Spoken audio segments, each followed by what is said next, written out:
So hello everyone, কেমন আছো সবাই? জানো তো আজকের ব্লগটা দিতে একটু দেরি হয়ে গেল। আজকে যেন সকাল থেকে ছিল একটু ভীষণ তাড়াহুড়ো, আর এতটাই ব্যস্ত ছিলাম যে তোমাদের সঙ্গে আজকে সেইভাবে সংসারের কোনো কাজকর্মটাও শেয়ার করতে পারছি না, জানো তো। তো জানো, মেয়ের চলছে পরীক্ষা, তো আজকে ছিল ওর ইংলিশ পরীক্ষা। ওই জন্য আমি সকাল সকাল উঠে তো গেছি, বাট আজকে সংসারের কাজ সেইভাবে কিন্তু আমি সকাল থেকে কিছুই করতে পারিনি। যেহেতু মেয়ের ইংলিশ পরীক্ষা, রাত্রেবেলা তো ওকে করিয়েছি, তবুও তো বাচ্চা, একটু কি বলো তো, রিভাইজ না করালে দেখবে মায়েদের মনের মধ্যে একটা খুঁতখুঁতি কাজ করে। আর দেখো, যতই আমরা সুন্দর করে বুঝিয়ে বাজিয়ে পরীক্ষার হলে পাঠাই না কেন, ঠিক গিয়ে কোনো না কোনো কিছু একটা ঠিক সেই মিস করে চলে আসবে। আসলে ওরা তো বাচ্চা, আমরা হয়তো ভাবি যে ওরা সব পারুক সব পারুক সব হোক, কিন্তু সত্যি কি বলতে কি বলো তো, আমরাও তো একটা সময় এরকমই ছিলাম, তাই না? এখন ওরা ভুল করবে না তো কবে ভুল করবে বলো? তো যাই হোক, দেখো এইদিকে আমি মেয়েকে সকাল সকাল ওকে পড়িয়ে নিয়েছি, আর পড়িয়ে নিয়ে ওর এইদিকে পরীক্ষার বোর্ড, জল, যা যা দেওয়ার, পেন্সিল বক্স সব তো দিয়ে দিলাম। আর এদিকে জানো, মেয়ের বলি না, মেয়ের শরীরটা একটু খারাপ, ওই জন্য কদিন ধরে ওই যে তোমাদের সঙ্গে বলি, ও কিছুই খেতে চায় না। তো মাঝখানে একদমই কিছুই খাচ্ছিল না, যার জন্য চেহারাটা একদম নষ্ট হয়ে গিয়েছিল। ওই জন্য ভাবলাম যে একটু ডাক্তার দেখিয়ে আনি, আর সেই মতো ডাক্তার ওষুধ দিয়েছে, তো ওই জন্য ওকে সকাল সকাল ওষুধটা আমি খাইয়ে দিলাম। আর এদিকে দেখো, ওর একটা অভ্যাস যে ও একটু ভারে টাকা জমায়। তো এইদিকে ওর বাবা একটা 10 টাকার কয়েন দিয়েছে, আর সেটাই ও রেখে দিল। আর এদিকে দেখো, পরীক্ষার জন্য ওর বাবা তাড়াহুড়ো করে ওর জামা আর এই যে স্কার্টটাকে একটু আয়রন করে দিচ্ছে। তো দেখো, যাই হোক, মেয়েকে তো কমপ্লিট করে দিয়েছি, আর ও তো পরীক্ষা দিতে বেরিয়ে গেছে ওর বাবার সঙ্গে। আর ও যাওয়ার পরে এই যে আমি একটু কম বেশি আমার সংসারে কাজ শুরু করলাম। ওই সকালবেলাটা যাই হোক এলোমেলোভাবে বিছানাটা তুলেছিলাম, সেভাবে আমি তুলতে পারিনি, তাই এখন বিছানাটাকে আমি একটু ফ্রেশ করে নিচ্ছি। আর জানো তো, এরপর যাব মেয়েকে আবার আনতে। ওর পরীক্ষা 1টার মধ্যে শেষ হয়ে যাবে, সেই মতো আমি তাড়াহুড়ো করে দেখো ওই যে পরে মেয়ে বেরিয়ে যাওয়ার পরে আমি এদিকে ঘরটাকে ফ্রেশ করলাম। তারপরে এদিকে এই যে উঠোনটাকে একটু ঝাড় দিচ্ছি। তোমরা তো দেখেছো আমাদের উঠোনের মধ্যে প্রচুর পরিমাণ বর্ষার জন্য গাছপালা জন্মেছিল। যাই হোক, সেই গাছপালাগুলোকে তো কি বলবো, ফ্রেশ করে নিয়েছি। আর নেওয়ার পর উঠোনটা দেখো, তবে এখনও জানো তো পুরোটা ফ্রেশ হয়নি। এই দেখো, এখানে একটা জ্বালানির কি বলবো, এই যে বাড়ির মধ্যে যে প্রচুর গাছ আছে, সেই গাছের ডাল কেটে কেটে এখানে রাখা হয়েছে। তো যাই হোক, এগুলোকে উঠোন থেকে সরাতে হবে। আসলে গ্রামে যারা থাকে তাদের উঠোন কিন্তু ছোট্ট হয় না, সবার উঠোনই এরকম বড় হয়। এদিকে দেখো, আমি তো উঠোনটাকে ফ্রেশ করে চলে এসেছি, যে এইদিকে সকালবেলা থালা বাসন মেজে রেখেছিলাম, সেটাকে একটু উবুর করে দেওয়ার জন্য। আর এদিকে তো আমি থালা বাসনগুলো উবুর করে দিয়েছি।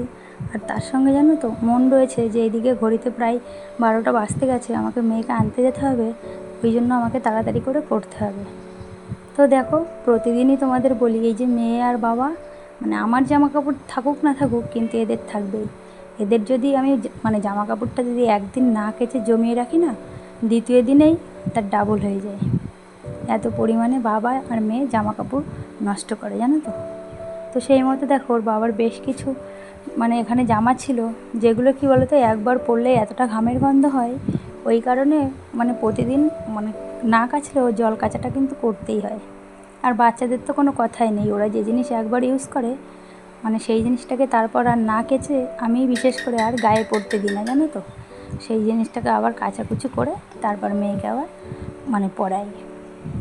তো এইদিকে তো বাবার জামা কাপড় ছিল, সেগুলো তো কেচে দিলাম, এদিকে মেয়েরটাও কেচে দিলাম। আর এইদিকে দেখো, এই যে এই বিছানার চাদরটা দেখেছো, এটা আমার একটা অভ্যাস বলতে পারো। সাদা জিনিস দেখলেই জানো তো, আমার একটু উজালা না দিতে পারলে কেন জানি না আমার মনের মধ্যে ভালো লাগে না। আর এই গেঞ্জিটা দেখো, এটা কিন্তু একদম নতুন গেঞ্জি, কিন্তু কি ওই আমার অভ্যাস, একটু উজালা আমাকে দিতেই হবে। যাই হোক, ওদিকে তো আমি জামা কাপড়গুলো কেচে নিয়েছি, আর কেচে সেই সঙ্গে আমি ফ্রেশ হয়ে গেছি, জানো তো। আর এদিকে ফ্রেশ হয়ে যেহেতু মেয়েকে স্কুলে আনতে যাব, তো দেখলাম জামাটা একদমই আয়রন করা নেই, কুচকে আছে, তাই এদিকে জামাটাকে একটু আয়রন করে নিলাম। আর এদিকে জানো তো, আমি জামাটাকে আয়রন করে ওই যে নিজেও যেইটুকু ফ্রেশ হওয়ার, যেহেতু একটু বাইরে যাব, একটু তো টিপটপ হতেই হয়, তাই না। তো এদিকে একটু টিপটপ বলতে একটু সানস্ক্রিন মেখে নিলাম। যাই হোক, এদিকে দেখো আমি রেডি হয়ে গেছি। আর আজকে জানো তো, রেডি হওয়ার পর ভেবেছি যে আগে রেডি হব, তারপর পুজোর কাজবাজ করব। তো এইদিকে দেখো আমি তো পুরো রেডি হয়ে গেছি, আর রেডি হওয়ার পর এই যে আগে যে কাজটা থাকে, যেহেতু মেয়ে নেই ওই জন্য তারা নেই যে আগে আমি পুজোটা দেবো। তো সেই কারণে দেখো আমি এই যে এখানে পুজোর থালা বাসন মেজে ঠাকুরের চলে এসেছি ফুল তুলতে। তবে যেন আজকে গাছের মধ্যে কম বেশি মোটামুটি ফুল ছিল। অন্যদিন যেমন আমি ফুলই পাই না, কিন্তু আজকে বেশ কিছু ফুল ছিল। তো এদিকে দেখো আমি তাড়াতাড়ি করে এদিকে ফুল তুলে নিচ্ছি, আর ফুল তুলে দেখো আমি এদিকে পুজো দিয়েও নিচ্ছি। আর জানো তো ওই যে তোমাদের বলেছি পুজো দিতে আসলে আমার একটাই সমস্যা না অভ্যাস, যাই তোমরা বলো না কেন, হয়তো কিছু একটা হবে যে আমাকে আগে প্রদীপটা জ্বালতেই হবে আর ধূপকাঠিটা। আর এদিকে দেখো ফুল তোলার সময় আমি এই ডালটা একটু বড় করে ভেঙেছিলাম, কেন বলো তো, এই যে ঘটের মধ্যে দিয়ে দিলাম না ডালটা শুদ্ধ, এবার ঘট মানে যেহেতু ঠাকুরের ঘটে জল থাকে, সেই জলের কারণে এই ফুলটা জানো তো এই দিলাম, আর দেখবো কি পরের বৃহস্পতিবার পর্যন্ত এই ফুলটা এমনই থাকবে, মানে সতেজ থাকবে।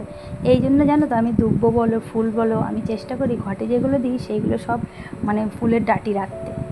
তাহলে কী হয়, ডাঁটিটা যদি আমি জলের মধ্যে ভিজিয়ে দিই তাহলে অনেকটা দিন ফুলগুলো সতেজ থাকে।